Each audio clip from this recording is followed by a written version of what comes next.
Hello again and welcome to Talk to Connect. My name is Fatma, and as usual we have extraordinary people coming here to share their journeys and their stories to success. The purpose of having these stories is to inspire and empower us so that we can find our own path and start our own growth. Today we have such an extraordinary lady. She has had such a challenging beginning, but as they say, it's not what's happening in your life that defines you. It's what you decide to do to change your life. So Simona's story is a proof that whatever happens in your life, you can turn it around. From a lady who never spoke English to becoming an author, a relationship coach, and having a transformational academy, Simona Spark has such an amazing and incredible journey to share with us today. So let's welcome Simona Spark. Simona, I want to welcome you on our platform, and I'm so glad that you decided to join us. Thank you so much for inviting me. Thank you. You're welcome. So I saw your story on Facebook, and I saw you were writing a book, and I was so inspired by the post that you're writing, and all of it had little bits of your journey. And what we do on this platform, we actually empower people or inspire people by the stories or the journeys that people have gone through. So I believe there's a lot of people out there who have stories or things that are holding them back, and they're being defined by what is happening in their lives right now. And by people sharing their story and their achievements, it's a way of reaching to someone to tell them, you're not alone. Someone has been there and they made it. So I'd really love you to share your journey with us, because your journey is really inspiring and powerful for you to be here with us today. Well, thank you. What an honor. I really appreciate it. I'm not only writing a book. The book is already written. It's already published. It's a bestseller. It hit number one as new release in 2 different categories. Like, this is just, my ego talking how good it did. But in all honesty, what that means to me is that it's already creating an impact. And I like what you say, that we just need people to let us know what's possible and that there is a way out. That was exactly the intention of publishing my story. My book is called, I have a copy here. My book is called Raising My Voice. It's the memoir of an immigrant. And it's speaking to that, to the perspective of being an immigrant woman. Because we are all coming from somewhere. And, we all have our own story. And yet my story is just not my story. My story is so many other women's story. And then, like, that being said, of course, where we are born and how we've been raised in a different parts of the world and different cultures and with different family structure and so on, it's relevant. And yet, even though it's like completely different, we still get to connect with each other at the level of our own human experience, if you wish. Like, what are the feelings? What are the feelings? How that circumstance, that event make you feel? So now, if I feel shut down, I'm not allowed to have an opinion. If I feel abandoned, nobody cares for me. If I feel not loved, that's where I connect with other women throughout the world. It doesn't matter if they're in US, in Africa, in Dubai, it doesn't matter. Like, your story is your story, but we are connecting our story because we went through the same emotions. Now, growing up, going through the same emotions, what that does is creating our belief system. So then I hear you when you said people that, I might not say exactly how you say it, but people of making the meaning about themselves based on what happened and carrying that story. That's true. because the beliefs that we have, it's creating who we are. So if I believe that I have no right to speak, I'm gonna show up in the world as a woman that will never speak up. It's who I am, right? Yeah. So until everyone get to the point when it says, okay, this doesn't work for me anymore. So that's what the work is starting. That's what the work is starting of, how do I change that belief? How do I become a different person that I am, and so on. And that's the work that I do. That's what I'm dedicating my life to, to support other people into not even finding your voice, because your voice is there, you have it, it's never been lost, but just uncover it. So you could speak up, so you could raise your voice, and so you could become who you are meant to be. Because we are not born meant to be miserable and abused and assaulted. Those are just events that happen to us. Yes. We are born, we are meant to be brilliant and happy and joyful and have a purpose in life and contribute to this planet. I'm gonna stop right there because I could speak for hours. So that's how all come into like the book. Of course, I'm talking bestseller and all that, but honestly, it's just a tool. It's just another way to reach people that I could not reach it otherwise. Right? That's true. So when I read your story a little bit, there's so many pieces that I was finding out. You being homeless, you being not speaking English, and these things are inspiring me, because there's one statement that you said you didn't know how to speak English to be on stage, speaking on stage on TEDx. So can you give me a little bit, and share a little bit about that journey? Because I know there's a lot of people who believe one thing that is stopping them is language barrier. I can't speak English, I'm not fluent, and I can't talk to people. So if you share a little bit of that story and tell us, how did you reach to becoming a writer and having the confidence to speaking the way you're speaking right now? Because it's quite intriguing. When I was reading it, I was like, wow, how did she get here to be here?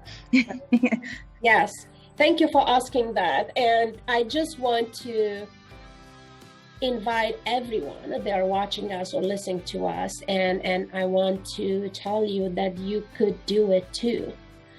And it's such a paradox, because here's the paradox about that. Language barrier, it's a real thing. It's like, it's if you feel and think that you cannot do things because you don't speak the language, that's true. And in the same time, it's just a big fat lie, right? Because in essence, in your soul, you know who you are and you know what you're capable. And language is just another challenge. Another challenge like any other challenge. I'm someone who, until in my early 30s, truly believe about myself that I cannot learn a language besides my native language, Romanian.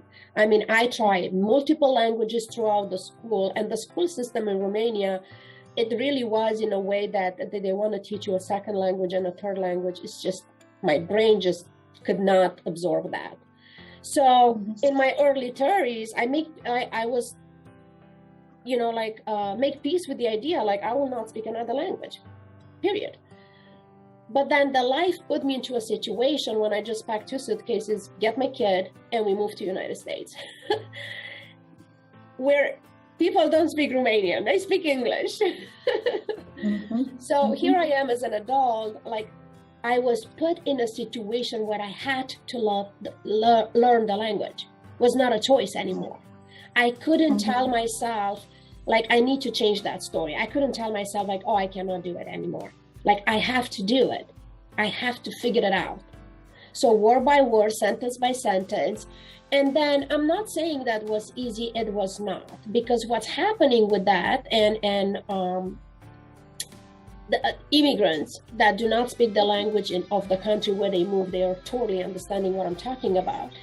It doesn't matter how smart you are, how qualified you are. When you go into a country and you look for a job but you don't speak the language, you don't get to have the job that you have in your previous life, in your previous country. You start from ground zero. You start with the jobs and tests and whatever that doesn't require you to speak because you don't have that skill, right? So that's it's really taking what that does to a person, like to me, and I see others, is really destroying the confidence in self. Because it's an internal conflict and frustration of, but I know that I'm smart and intelligent and I could do way more advanced jobs than mopping the floor. Yes. You know, and it's like, but I can get a job. Like I used to work in a bank. Like, well, I can't move in United States and work in a bank when I don't speak the language. Like that makes sense, and I understood and I accepted. But yet that doesn't mean that I didn't feel bad about it. Right? So it went in layer, and everybody's journey is different. But it got to the point where the language could not be a barrier anymore, because the language was the main thing that held me back from creating the things that I want to do. And I went through a phase where I apologized for my English all the time. That I got tired of listening to myself, how many times I apologize for it. And here I am 10, 11 years later, I'm still learning the language. I'm still mispronouncing things. I'm still misspelling things, words and such. But at this point, I'm not apologizing anymore. Because I let go of the idea of being perfect. And I actually embrace the fact that I have two languages that I could operate in. And in fact, learning the third one. So it's only a barrier until to the point you let it be a barrier. When you decide this cannot stop me anymore, and you really decide in your whole being, that is when you're going to find, what do you do next? And might be something different than what I did. So to close with how from no English I got to speak on a TEDx stage, it was through work that I did, through passion that I have for the work what I did. I started really diving into supporting LGBTQ community, and I opened my podcast and I started interviewing people throughout the world. And, mispronouncing things. Like I'm watching and listening to those episodes, like the first episodes, they're terrible. I mean, the content is good. The guests are fantastic, but me as a host, I was terrible. I was nervous. I mispronounced words. It's like but I'm saying terrible within a loving way, because that's who I was back then. I can't change that. That's the reality.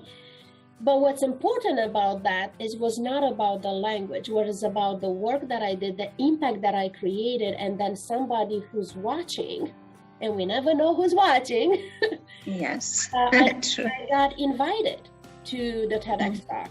I never applied. I never dreamed of being on a TEDx stage, was not even on my radar. I never ever speak in public ever before. That was my first talk ever. So, and a lot of people don't believe that because it's such an unheard thing. Like, you don't start your public speaking career on a TEDx stage. Well, that's my story. That's the reality. I didn't plant it. It's how it's supposed to happen. So then when I got on that stage, did I freak out about my language? You better believe it, I did. And here is, the talk is there for the whole world to see. And I mispronounced things, and I swapped words in a sentence, has a lot of English mistakes, but I don't care anymore, because what I care about is the message of that talk. And whoever is there to judge my mispronunciation, they simply miss the whole point of the talk. Okay. Oh, wow. That is really inspiring. I love the fact that you said we are not supposed to be apologetic of who we are. And I think that's a very, very powerful thing. I agree with that. I think a lot of people don't have the confidence to believe in who they are. They want to apologize and they want to be like everybody else. The fact that you don't believe in yourself doesn't give you the road or open the way to where you want to go. And that's very powerful. Thank you. And also I like the fact that you said it's like you have to put yourself out there. Do the mistakes. Don't be perfect. Put yourself out there. And somehow you will get to learn and you'll get to get better. And I agree with you. When I started doing, I'm not perfect. I'm still doing mistakes. I still don't know how to do a lot of things. I went to go live today and it was a challenge, and we're going to end up doing it recorded. But that's learning. That's how we learn. That's how we grow.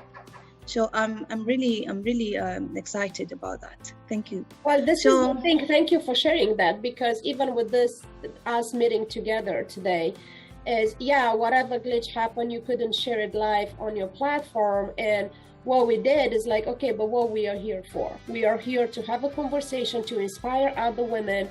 So are we just gonna drop that because the Zoom doesn't communicate with Facebook? No, we won't. We just find another way to do it, and we're still gonna do it. And that's the thing. You do it anyway.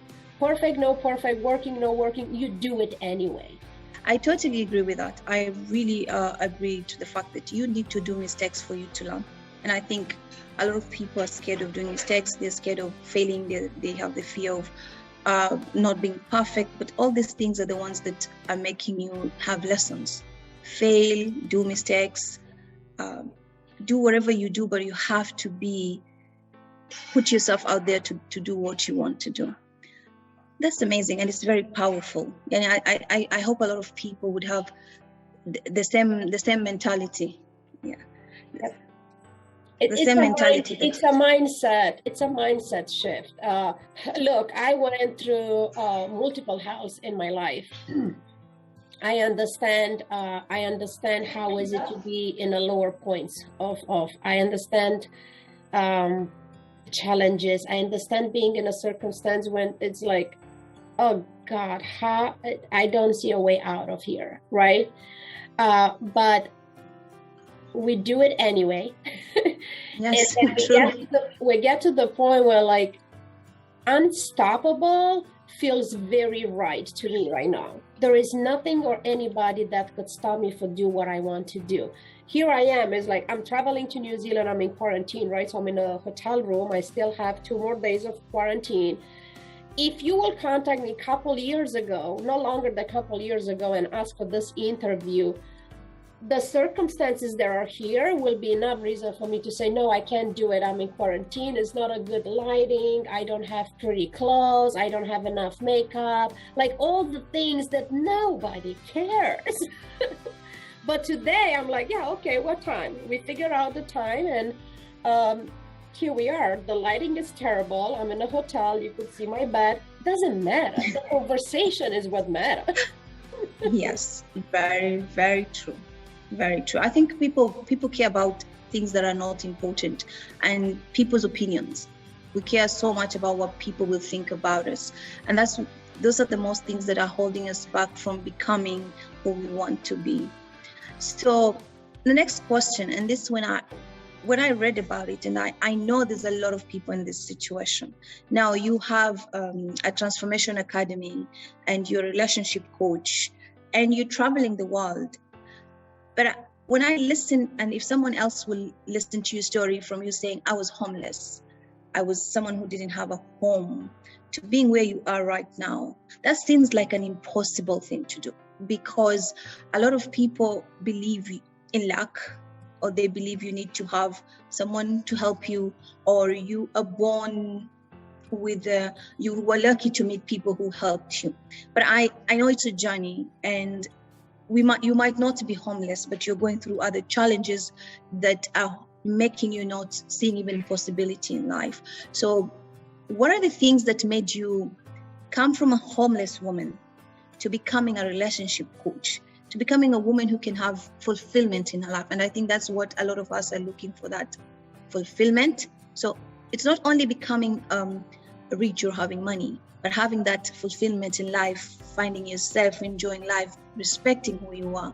How did you walk through becoming where you were to be a lady who you are today? Well, there is an entire book about that. You can share a little bit about that. Yes. Okay, let's try summarize it very short. So what I want to make it clear is that it is a process, and I'm still a working product and in a process. Like, we are never done. When people says, well, when I gonna get there, like, I don't even know what there is. Like, I'm here today. This is what's happening today. I have no freaking clue what's gonna happen tomorrow. Now, and I like that you say the word luck. Everything that you said is the language that we use, and I want to address those, because this might help somebody that needs to hear this message to shift their mindset and get a new perspective of looking at things. Luck doesn't exist for me anymore. It's something that we learn from parents, from school, from society, for whatever, doesn't matter from who. We learn it and we believe it. And same goes with challenge. Like, I'm starting my book saying I fired the word challenge out of my vocabulary. I don't believe in challenges anymore. I'm staying present to events that are happening, because what we learn is, if I feel bad and things are bad and miserable and whatever, that means that I fail and it's a challenge. And when I feel good and I have money and everything is rainbows, that's when I succeed, and that's when I get to be happy. So what I learned to this journey is that I get to choose to be happy no matter what. So it's an event, it hurts, it's hard, I have to go through it, but I still get to be happy when I do that. So I just take it as like, okay, what's possible here? What is possible here? And when the reason that I end up being homeless is like, I make a choice. I choose to leave an abusive husband. I choose to pick up my kid and leave. So it's not that I choose to be without a home. I choose to not be in that situation anymore. So I was open to whatever's coming next. I'm gonna be celebrating, but I need to get out of here before somebody gets really hurt, because now my life and my kid's life is in danger. So it doesn't matter what's next. All I know is that I cannot be here anymore. So then when I end up in that women's shelter, and it was, I don't know how it is now, but it was an emergency women's shelter, right? So you stay there for a day or two until they figure out where to send you, how to help you. That was our home for 5 months. They couldn't figure out how to help us because I barely speak any English at that point. All our IDs were expired. We have no status in the United States. We are not in any system. All the help programs from government or states or whatever, we did not qualify for anything. We didn't have a social security number or any income at all. No friends, no family. They really didn't know what to do with us. It's just they couldn't put us back into the street. So we were just like staying there. So, but even though the point of like, oh my God, there is no way out, how I'm gonna get out of here, always tuning back in like, we are alive. I laughed.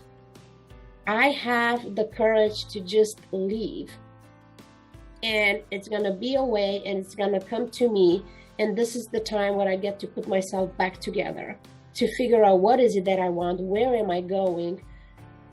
And really even looking back and like, how did I end up in a situation where I end up, and taking the responsibility for it.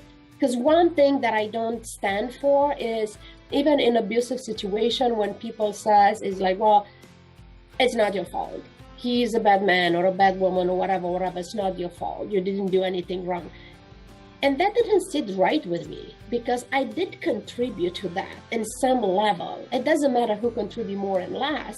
I just want to take the responsibility that I create that circumstance. And now that I'm doing this work, I actually understood how I create that circumstance. Because for a person who believes about herself that is not worthy, for a person who believes about herself that she has no right to speak, for a person who believes about themselves that she cannot survive on her own, I created a circumstance where I find a man that would not allow me to speak, that will tell me that I'm nothing without him.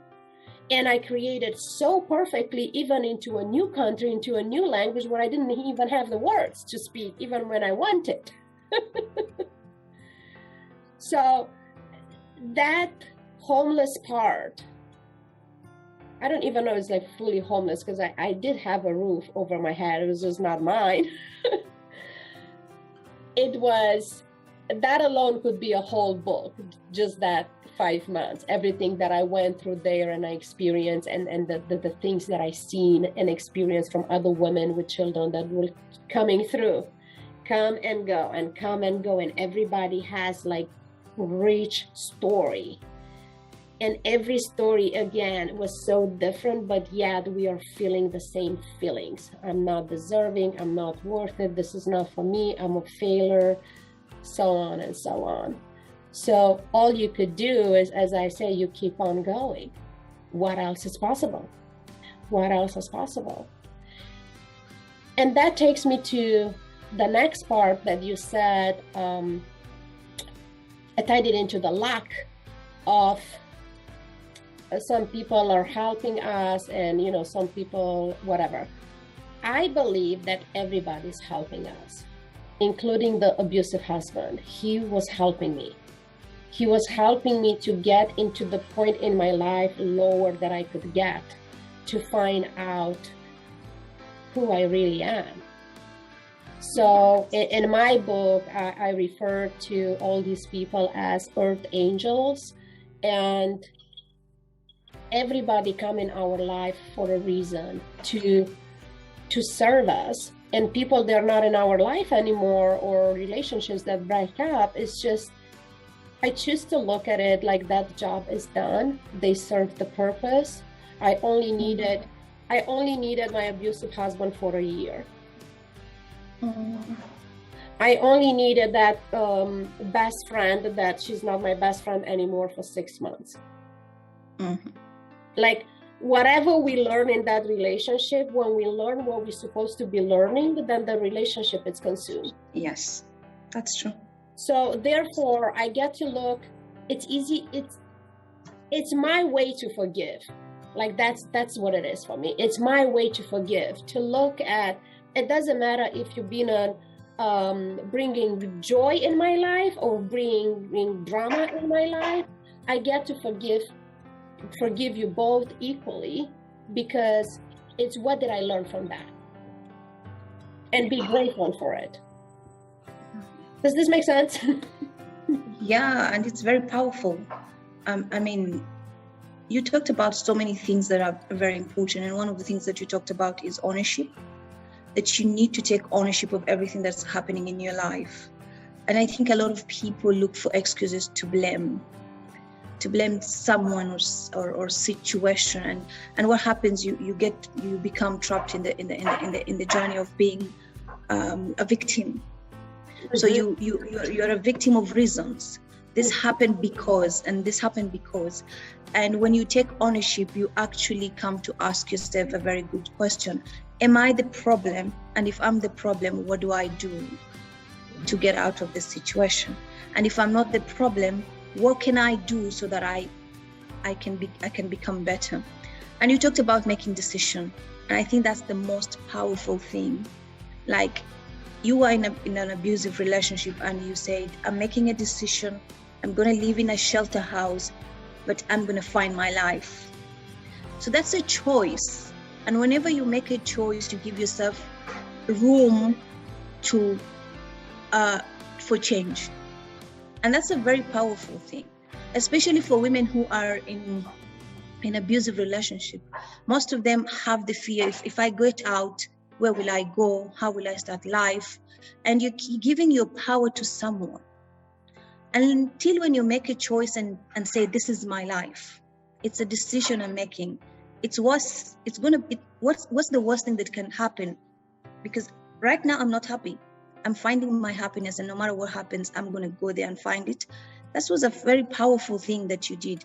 I wish everybody could just have the understand it like that. I want to believe that everybody does. And one thing that is very clear to me that, again, I can't stand for is when people ask, why did you stay there for so long?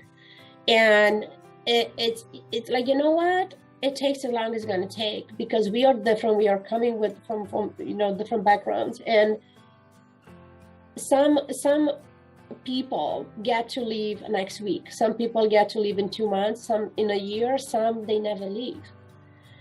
But we cannot have somebody from outside judging what we're supposed to be doing. It's like, no, the idea of like, oh, I've been walking in your shoes. No freaking way. You never walk in my shoes. Nobody ever walked in my shoes. Stop saying that. Oh, I understand what you get through. No, you don't. You don't. You have no idea what I went through. No idea how many nights I did not sleep. You have no idea how was it to not eat for days and portion the food for my kid and telling him, I don't know if I have food for you tomorrow, but guess what, kiddo? We don't need food. All we need is water, so we're going to be fine. So don't tell me that, even if you've been in that situation with your kid, it's still not the same thing. It's going again, it's like, you don't know my story. We get to connect to what we went through with feelings, right? So for somebody that never been even close to living that experience, to come and ask the question, why did you not leave earlier? I simply do not respond. I simply have no, because you know what? That also let us know, as soon we don't even explain and argue and respond, is when we actually made it out of the victimhood. Yes. And I know for myself, I left that victim place, but it took me about a decade to live the victimhood. Yes. And it transpired through complaints, which, oh my God, did I not complain? And maybe I still do every now and then, but I'm very aware, right? But I just complain all the time, even though the things were good. Why? Because it was rooted into being a victim, right?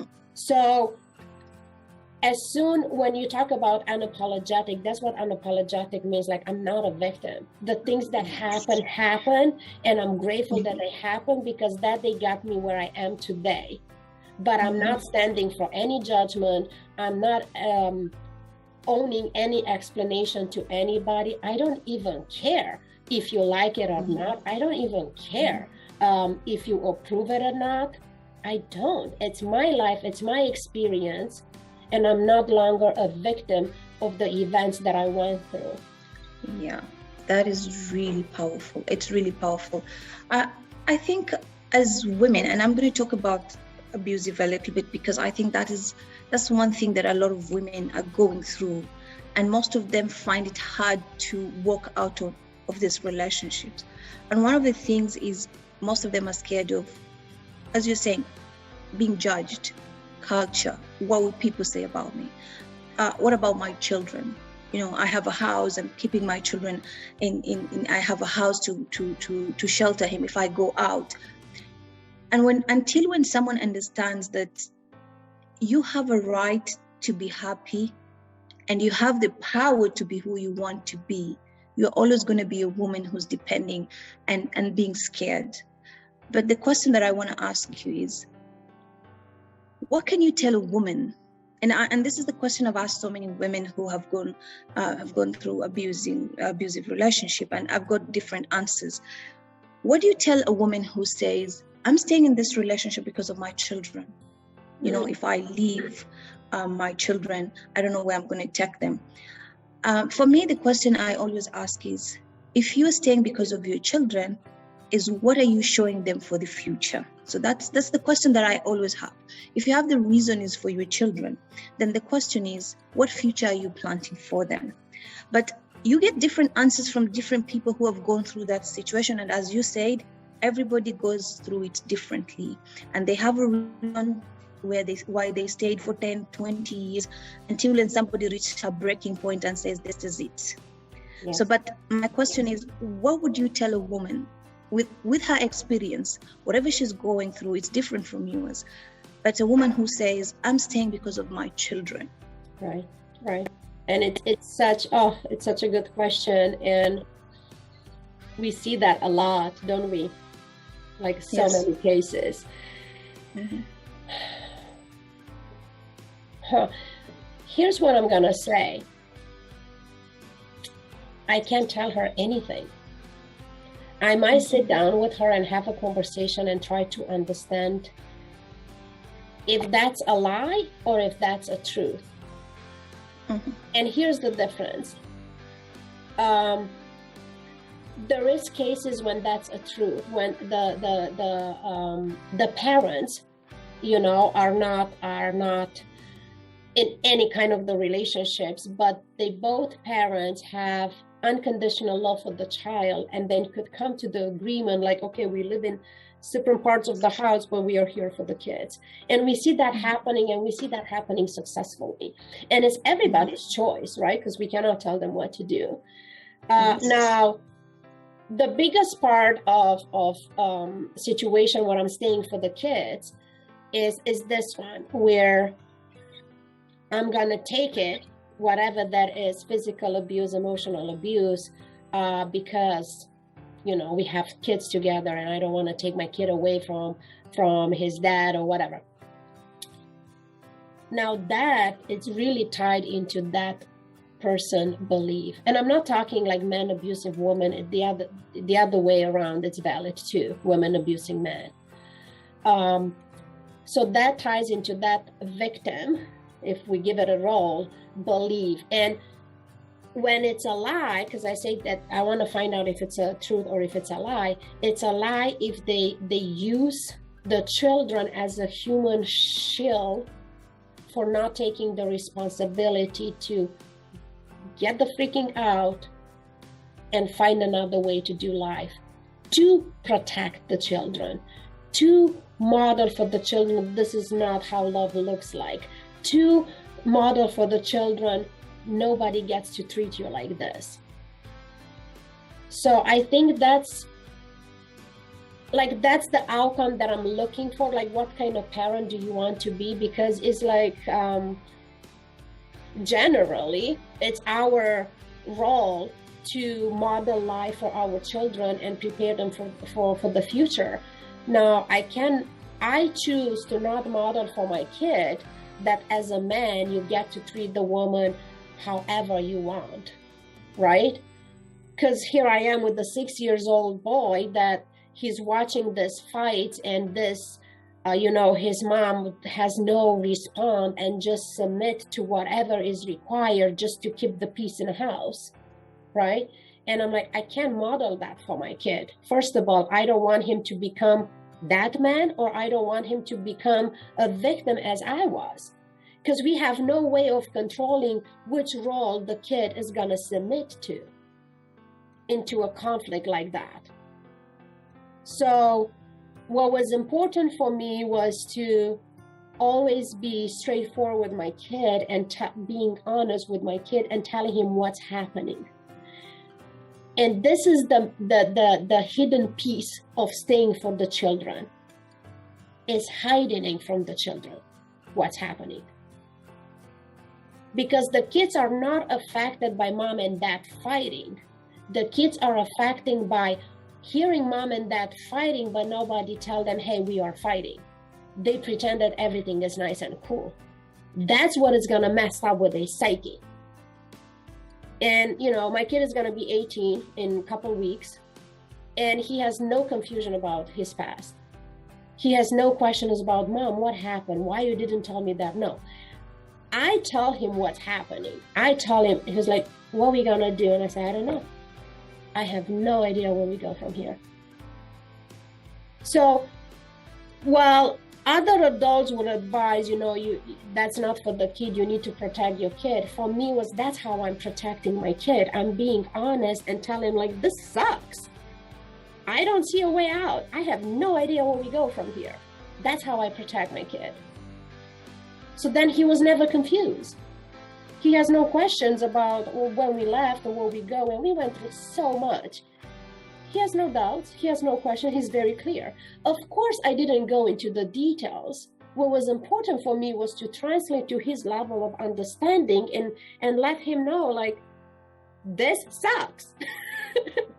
I didn't go there to say, oh, don't worry, everything is going to be fine. No, I went there and said, I don't know what's happening. I mean, we've been put out in the street in the middle of the winter, wake up from the sleep in barefoot in pajamas. And he was like, what? I'm cold, what's happening? And I said, let's go in. I said, we can't go in. The door is locked. He put us out. I couldn't tell my kid everything is going to be fine because I didn't believe that. I have no idea if we're going to freeze or not. So it's only a lie using the children's day for the children if you don't tell them the truth. That's what I want to say. Wow, that's a very powerful answer. It's really a very powerful answer. And I think a lot of mothers or a lot of women out there, they're out to show their children that they are perfect, that your mom is perfect, or mom can handle, mom can be there. But on the contrary, I think children understand a lot.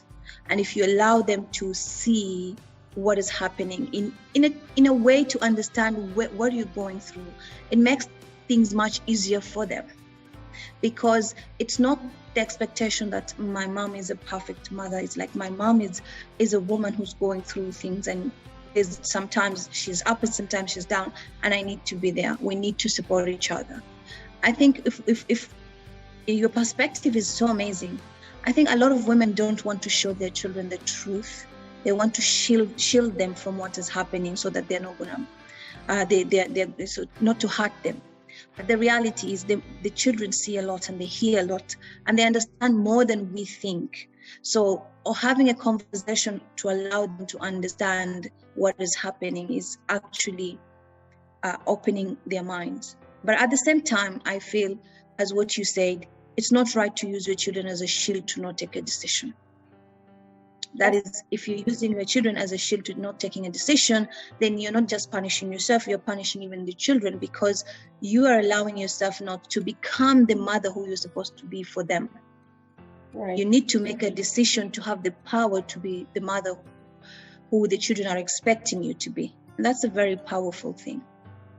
So I want to ask this, because I think a lot of people have questions about confidence. And one of the things, if someone is listening right now, is going to say, you had confidence. I don't think I can have the confidence like yours. And this is something like I struggled with my confidence a lot. In terms of, I used to feel having confidence is when people are outspoken or people can just express themselves. But I came to learn confidence is a different thing altogether. It's actually understanding who you are. It's actually understanding what you want. So what would you tell people about confidence? Because I feel a lot of women will say, it's easy for you to say you have the confidence to do that. I don't. I was not born with the confidence like you, which is true, kind of, I believe, from the cultures and the backgrounds that we were born. Sometimes we are put in situations where we feel we are not supposed to be heard. We are supposed to be just following because we are women, and the culture gives us that. But how can you help someone to understand that they can build their confidence and they can speak and they can be who they want to be? I love that question. And I will start saying, when you say, I don't have your confidence, or I don't have the confidence, I was not born with the confidence, all that are just lies. Lies with capital letters. And I will prove you. I believe that we are all born with confidence. Lots of it. And here's my proof. I don't know if you remember about yourself when you were 2 or 3 years old, but if you don't, you could look at your own children or look at other kids when they're 2 and 3 years old. Do they have any confidence? Hell yeah. That kid will say what they feel. They have no filters. They don't care what people judge. That's all of those things. They are not on their radar, right? So that let us know that they've been born with confidence. What happened from there on, the parents, the school, the society is destroying that confidence by telling them, you don't get to speak like that. You're not supposed to be talking. You're too young to have an opinion. Your answer is wrong. So on and so on. So what we do, we protect ourselves and we just hide and hide and hide and hide.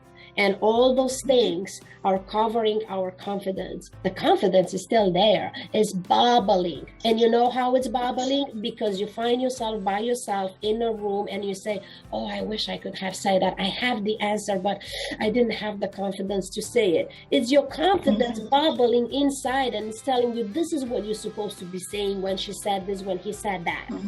So you already have the answer. That's your proof that the confidence is there. So the work is to unpack to see what the hell happened.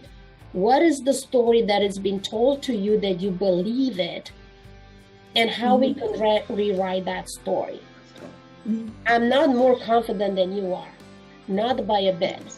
The difference it is that I unpack some stories. I rewrite some beliefs. I did some trauma healing. So every time we do this type of inner work, what we do, we keep uncovered to who we really are, because we always been there. We don't become this fabulous people. No, we always been. It's just we were in hiding. So that's why I love my work, and it never feels like work, because that's the work that I do with my clients. It's like, no, you're fantastic. You are amazing. The reason we cannot see it is you cover with all this BS. So let's look at it. Let's pull it out. Let's heal it. Let's release it. So you could actually be, because you already are. So I'm not longer available for people saying I don't have confidence. No, that's a lie. You do. We just have to do the work to pull it out. It's there. It's in you. You have it. That's my answer. That's amazing. And it's actually true. I feel it's really true. If you want to learn about yourself, you just have the confidence. I think confidence is understanding who you are. When you allow yourself to go deeper, to understand what is your passion, what is your purpose, what are you meant to be as a person? Who am I? And I think that's a very big question that a lot of people cover it with other things, my job, my family, my friends. They never go deep to answer the question of who am I, what defines me, what are my values? And once you start understanding that, I think you start building yourself and you start finding yourself. And the more, I can say that as through myself, the moment I started understanding the small things that define me, the things that I felt like I'm capable of doing by myself, and getting inside me to understand who's Fatma, what is defining me, what is making me happy, what makes me have fulfillment, I started seeing myself changing and my mindset started shifting, and I started doing things that I never imagined I would do.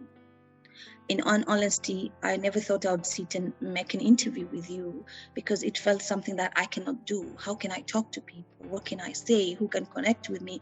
But the moment I started understanding there's something in me that I just need to put out there. I don't know what, but I'm going to do small things, and the smaller things, the smaller wins that you are getting, and it makes you becoming more powerful and feeling more confident. So what you're saying is so true. Everybody has confidence in them. It's been killed, as I said, by society. You're a girl, you're not supposed to raise your voice in front of people, or you're not supposed to sit like that. You're not supposed to look at this.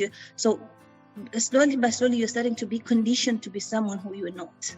Yeah, and we all went through that, right? We all went through that. Now, what I think is very important for that, and I'm going a little bit deeper into the topic, is to it's really a matter of self-worth. It's not a matter of confidence, really. Yes. If you feel that you're not worthy to have a voice, then you could blame it that you don't have confidence. So that's a lie. The truth is, you feel and you believe that you're not worthy to show up. If you feel and you believe that you're not worthy to have money, that you're not worthy to have love, that you're not worthy to be successful, then you could hide behind the fact saying, oh, I was not born with your confidence. No, that's a lie. Let's dive into the worthiness, because that's what the juice is. But when we dive there, it's painful. And that's why not all the people do that work. Because when we dive there, we unpack the stories, what that man did to you. What is the trauma? What's happening? What happened to you? And not everybody has, they don't do the work. Not everybody's ready to do the work. They're ready when they're ready. And some of them, they're never ready. So then they get to live the life saying, oh, I was not born with confidence. It's BS. I never believe, like even with my clients, like they know I'm known as somebody that kicked their asses. I have no patience for lies and BS or complaints, like none of that. And they know that. And it so much so that might say something. And as soon as they say it, it's like, oh, wait, you're going to tell me that that's a lie? I'm like, yep. And they already know that the things are coming up just as a protective mechanism out of habit. Yes. And it's like, okay, so what else you got there? Let's go underneath. And I'm just like, still didn't feel it. And they're just looking at me, it's not this one. I say, nope.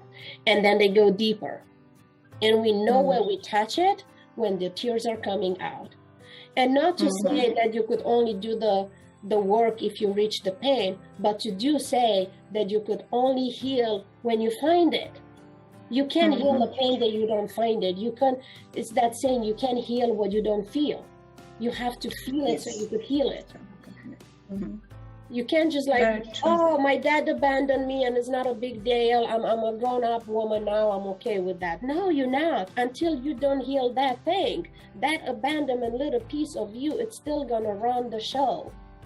And you're smart and you're intelligent and you're sophisticated and you could show, I don't have confidence, something happened, oh, I just went through a divorce, that's why I don't make money, or whatever things that people actually believe. So as you say, yo, you travel the world, because my belief was like, well, I need to find a job, to make a career, to make money, to save a lot of money, to make $1 million, and then I'm just gonna go and travel the world. And I'm like, why can I not travel the world now? While I'm doing these things. It's a decision. Yes. I still don't have $1 million, but I travel over 20 countries in less than 3 years.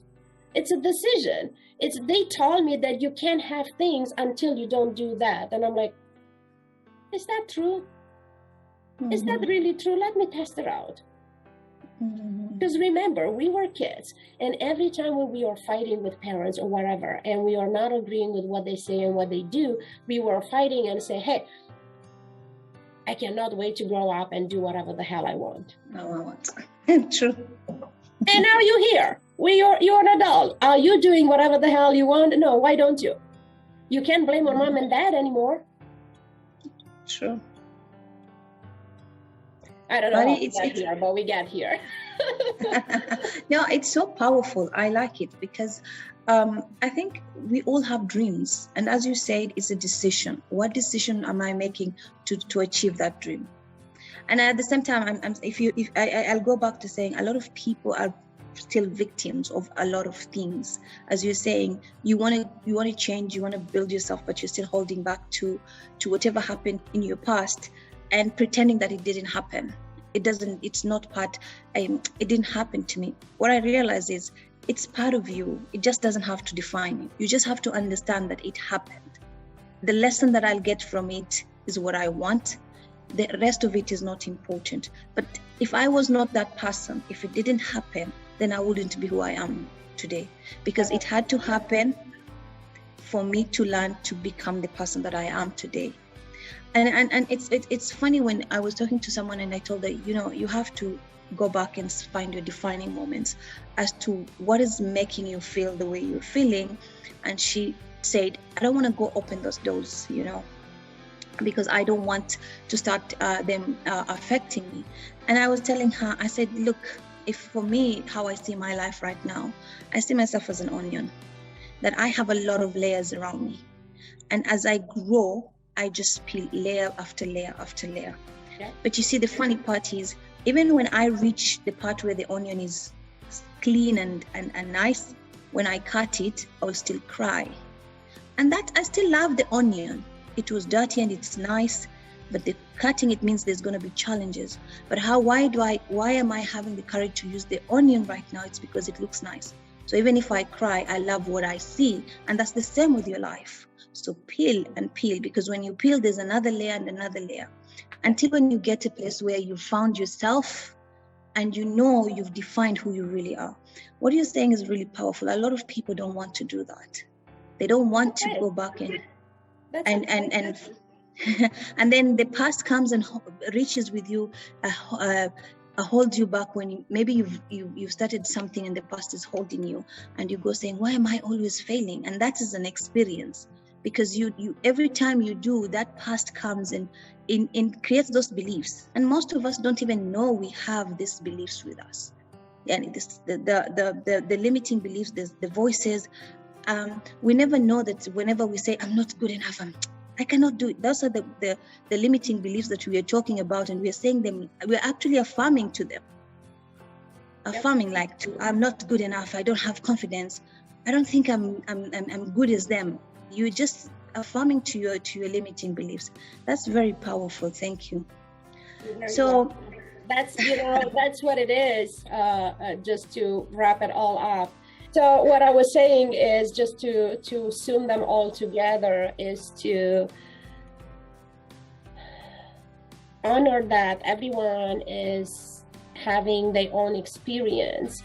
And just because we went through some events and we learned some lessons, and we recognize what people are, that doesn't mean that they're ready to get out of there. So yes. People are ready when they're ready.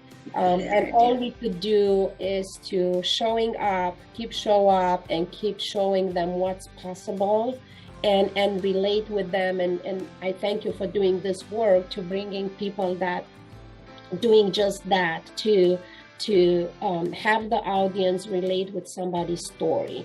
Because if you're a single parent, I was a single parent, I don't know what you go through, but I know how is it to work a full-time job and have no money and barely pay the bills, and don't even talk about hiring a nanny, because it's like I was ready to pay. I was happy to be able to pay my bills, but dropping the kids in before school program, the first one to be dropped off, run to the job, run back to the school for after school program, and be the last one to be picked up. And it's just, I understand that life. Now, what you're going through, I don't know, but I understand where you are, right? If you're in an abusive situation, if you assaulted, if you are alone in a world, if you don't know how to speak the language, so on and so on. I just want to tell you that you're not the only person there.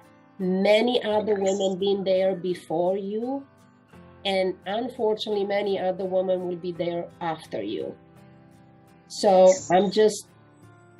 I want to hopefully, for the audience, for whatever I said, if you could only take one thing, apply it in your life and hold into that. And then come back to this recording and watch it again and take another thing that you are ready to hear. And it's okay if you're not ready to do it all. Like, no, it's okay. You do what you can. The point is never give up. The point is do little by little. Take a step every day, just one tiny, tiny little step. You don't have to change your whole life in one day. Like, no, you don't have to. It's okay. Take it easy. But we have access to the internet, and this is very powerful. We have access to content like this. We have access to books. Buy the book, read the story, make the notes in it, see where you identify yourself there. And take what is it for you in there. Like, I wrote the whole book and I give some steps and some nuggets and some stuff, but not the intention like this is the formula. There is no freaking formula. No, it's not. I cannot save you. The only person who could save you is yourself. So you have the power to get the tools. and you have many to choose from. That's my final words. Wow, that's powerful. And you're right. Thank you, Fatima. You did change. That's really powerful. So change comes when you decide to change. I think that's the most powerful thing we got. And I just have one more question for you. So if I would ask you to define you in one sentence, what would that be? Like who I am, is what you mean? Yeah, to define you in anyhow you want, who you are, who are you, in one sentence, just 1, 2 words, a word, a sentence, whatever you want to use. What defines you? So many things. That being said, I believe about myself that I'm a person that I have unlimited power in changing the world. I'm unstoppable, I'm unfiltered, unapologetic, and I believe and I submit to a purpose of helping people to find that power within themselves. Thank you. That's amazing. Thank you. I just like the part where you say you're unapologetic. That's a very powerful thing. Very powerful. When you just be who you want to be and do what you want to do. Believe in you. That's a very powerful thing. So you have a lot of programs. I know you're doing a lot of things that are helping in relationship and all of that. And someone is watching and someone is going to be inspired, and someone who might want to reach, and your story might have touched and want to know more, want your help more. How can someone reach you? And tell us more about your book. How can people get your book? And people need to read that story. I'm intrigued. I think I'm going to find it myself. Thank you. Yes. So my book, it's you could find it on Amazon, and you just type in the name. It's calling Raising My Voice. Or you could just type my name, Simona Spark.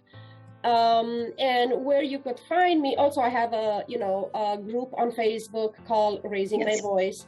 But you could find me online. Like just type my name and my website will come up, my academy will come up. I'm not necessarily doing a fantastic, very well job in marketing or online presence or whatever, but on website usually I update like what's going on, what's next. And in the Facebook group, people know like where I'm about and what's happening.